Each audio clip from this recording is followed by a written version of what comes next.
अस्सलाम वालेकुम स्टूडेंट्स, आप देख रहे हैं मेरे यूट्यूब चैनल इजी लेसन्स 101। हमारी आज की वीडियो का टॉपिक है पास्ट कंटिन्यूस टेंस। आज हम पास्ट कंटिन्यूस टेंस में ट्रांसलेशन करना सीखेंगे। पहली हमारी ट्रांसलेशन होगी इंग्लिश टू उर्दू और उसके बाद नेक्स्ट ट्रांसलेशन होगी उर्दू टू इंग्लिश। यानी हमें यहाँ पे इंग्लिश में कुछ जुमले, कुछ सेंटेंसेस दिए गए हैं, हम इनको उर्दू में ट्रांसलेट करेंगे according to past continuous tense के। और उसके बाद नीचे यहाँ पर उर्दू में कुछ सेंटेंस, कुछ जुमले दिए गए हैं, इनको हम पास्ट कंटिन्यूस टेंस के रूल के मुताबिक इंग्लिश में ट्रांसलेट करेंगे। लास्ट वीडियो में हमने पास्ट कंटिन्यूस टेंस के रूल्स पढ़े कि अगर हमें इंग्लिश में कोई सेंटेंस दिया जाए तो हम उसको किस तरह से, किस चीज़ को पहचानते हुए उसको उर्दू में ट्रांसलेट करेंगे। उसके लिए भी आपको कुछ रूल बताए गए थे। और अगर हमें उर्दू में जुमला दिया जाए तो हम उसको किस तरह से इंग्लिश के रूल्स को फॉलो करते हुए पास्ट कंटिन्यूस टेंस में ट्रांसलेट करेंगे। पास्ट कंटिन्यूस टेंस के रूल्स की वीडियो का लिंक मैं डिस्क्रिप्शन बॉक्स में दे दूँगी, आप वहाँ जाके उस वीडियो को विज़िट कर सकते हैं। अभी हम पास्ट कंटिन्यूस टेंस के रूल्स को रिवाइज़ कर लेते हैं। जिस जुमले के आखिर में रहा था, रही थी या रहे थे वगैरह आए तो वो जुमला पास्ट कंटिन्यूस टेंस आएगा। वो जुमला पास्ट कंटिन्यूस टेंस होगा। जैसा कि टेंस के नाम से ज़ाहिर होता है, पास्ट यानी गुजरा हुआ वक्त और कंटिन्यूस यानी जारी रहना। यानी कि ऐसा जुमला जिसमें माजी में कामकाज जारी होना दिखाया जाए वो पास्ट कंटिन्यूस टेंस कहलाता है। अब हम इंग्लिश में इसके रूल्स देखेंगे। Fourth form of verb is used, यानी कि आईएनजी की फॉर्म। जैसे रीड है तो रीडिंग, प्ले है तो प्लेइंग, वेट है तो वेटिंग, ट्रैवल है तो ट्रैवलिंग, यानी कि आईएनजी के। तो क्या है, वर्ब की फोर्थ फॉर्म यूज़ होती है। पास्ट कंटिन्यूस टेंस के हेल्पिंग वर्ब हैं वाज और वर। वाज का इस्तेमाल सिंगुलर सब्जेक्ट के साथ होता है, was used with singular subject. Was singular subjects के साथ इस्तेमाल होता है and were use with plural subjects. Were का इस्तेमाल प्लूरल सब्जेक्ट्स के साथ होता है। सीक्वेंस ऑफ सेंटेंस है subject, helping verbs according to the subject plus verb की फोर्थ फॉर्म प्लस ऑब्जेक्ट। तो आइए स्टार्ट करते हैं। हमारा पहला है translation English to Urdu. Ahmed was playing cricket. Ahmed नाम है, हमारे यहाँ पे सब्जेक्ट जो है वो अहमद है और वो सिंगुलर है, इसलिए इसके साथ हेल्पिंग वर्ब वाज यूज़ हुआ है। अहमद वाज प्लेइंग यानी खेलना, क्रिकेट क्रिकेट, अहमद क्रिकेट खेल रहा था। इसके बाद हमारा नेक्स्ट सेंटेंस है we were waiting for the bus. हम बस का इंतज़ार कर रहे थे। वी हम, यहाँ हमारा सब्जेक्ट प्लूरल है इसलिए यहाँ पर हेल्पिंग वर्ब वर यूज़ हुआ है। वेटिंग इंतज़ार करना, फॉर द बस बस का, हम बस का इंतज़ार कर रहे थे। नंबर 3 है दे वर ट्रैवलिंग टू लाहौर। दे वो तो प्लूरल है इसलिए यहाँ पे हेल्पिंग वर्ब वर यूज़ होगा। ट्रैवलिंग सफ़र करना या जाना, और लाहौर लाहौर की तरफ, वो लाहौर जा रहे थे। नंबर 4 है children were playing with toys. Children बच्चे, बहुत से बच्चे हैं यहाँ पे, इसलिए यहाँ पे हेल्पिंग वर्ब वर यूज़ होगा। प्लेइंग खेलना, विद टॉयज़ खिलौनों के साथ, बच्चे खिलौनों से खेल रहे थे। नंबर 5 है आई वॉज ड्रिंकिंग टी। आई मैं, आई एक सिंगुलर सब्जेक्ट है इसलिए इसके साथ हेल्पिंग वर्ब वाज यूज़ होगा। ड्रिंकिंग पीना, टी चाय, आई वॉज ड्रिंकिंग टी, मैं चाय पी रहा था। इसके बाद नंबर 6 है he was repairing his car. Subject singular है इसलिए इसके साथ हेल्पिंग वर्ब वाज यूज़ होगा।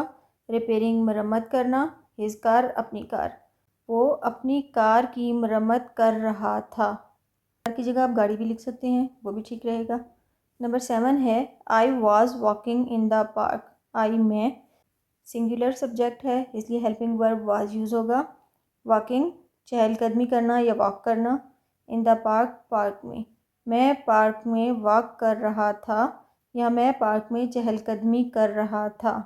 नंबर 8 है the teacher was teaching the students. The teacher क्योंकि यहाँ पे सब्जेक्ट सिंगुलर है इसलिए हेल्पिंग वर्ब वाज यूज़ होगा। टीचिंग पढ़ाना, द स्टूडेंट्स तालिब इल्म, उस्ताद तलबा को पढ़ा रहा था।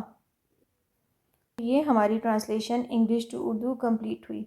इसमें हमने रूल्स के साथ सेंटेंस को, जुमलों को बनाना सीखा। इसके बाद हमारी नेक्स्ट ट्रांसलेशन है उर्दू टू इंग्लिश। हमारा पहला जुमला है कुत्ता भौंक रहा था। यहाँ पर क्योंकि हमारा सब्जेक्ट यानी कुत्ता एक है, इसलिए हेल्पिंग वर्ब यूज़ होगा was.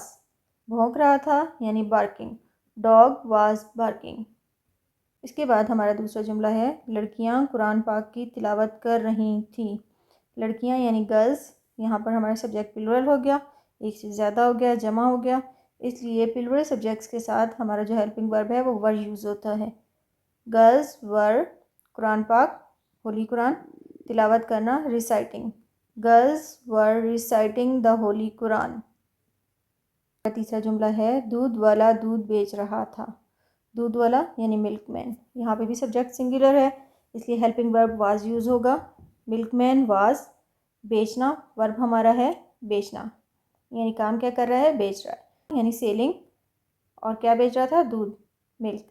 Milkman was selling milk. Number 4 है तितलियाँ हवा में उड़ रही थीं। यहाँ सब्जेक्ट प्लूरल है, इसलिए हेल्पिंग वर्ब वर यूज़ होगा। बटरफ्लाइज वर उड़ रही थी यानी फ्लाइंग, हवा में, in air. Butterflies were flying in the air. Number 5 है मैं सुबह सवेरे वर्जिश कर रहा था। मैं यानी आई, हेल्पिंग वर्ब वाज यूज़ होगा। आई वाज, वर्जिश कर रहा था, एक्सरसाइजिंग, सुबह सवेरे, early in the morning. I was exercising early in the morning. Number 6 है क्या अस्पताल में डॉक्टर मरीज़ों का इलाज कर रहे थे। अब ये जुमला जो है ये सवालिया जुमला है, यानी इंटेरोगेटिव सेंटेंस है, इसमें सवाल पूछा गया है। जब कुछ ऐसा जुमला आ जाए तो हम क्या करते हैं, इसमें जो हेल्पिंग वर्ब होता है जुमले के अंदर यानी वाज और वर, वो सब्जेक्ट से पहले लगा देते हैं और लास्ट में क्वेश्चन मार्क आता है। सब्जेक्ट प्लूरल है, इसलिए हेल्पिंग वर्ब वर यूज़ होगा। तो अब जो हेल्पिंग वर्ब वर डॉक्टर्स के बाद यूज़ होना है वो हम क्या करेंगे, were doctors treating the patient in the hospital. Number 7, सातवां जुमला हमारा है बच्चे गर्मियों की छुट्टियों से लुत्फ़ अंदोज़ हो रहे थे। बच्चे चिल्ड्रन, सब्जेक्ट प्लूरल है, इसलिए वर यूज़ होगा। गर्मियों की छुट्टियाँ समर हॉलीडेज़, लुत्फ़ अंदोज़ होना enjoying, children were enjoying the summer holidays. इसके बाद हमारा आठवां जुमला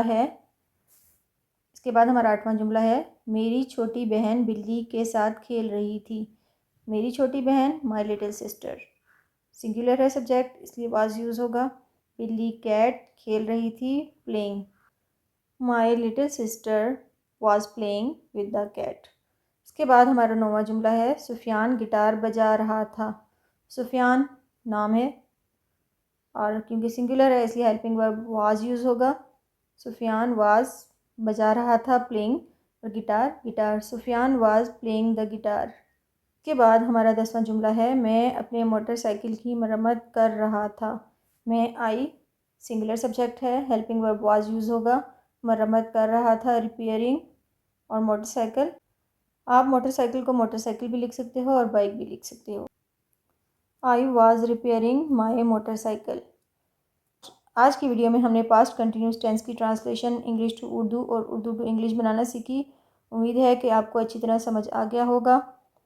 नेक्स्ट वीडियो में हम पास्ट कंटिन्यूस टेंस के इंट्रोगेटिव और नेगेटिव सेंटेंस बनाना सीखेंगे। वीडियो अच्छी लगे तो चैनल को लाइक और सब्सक्राइब कर दीजिएगा। तब तक के लिए अल्लाह हाफिज़।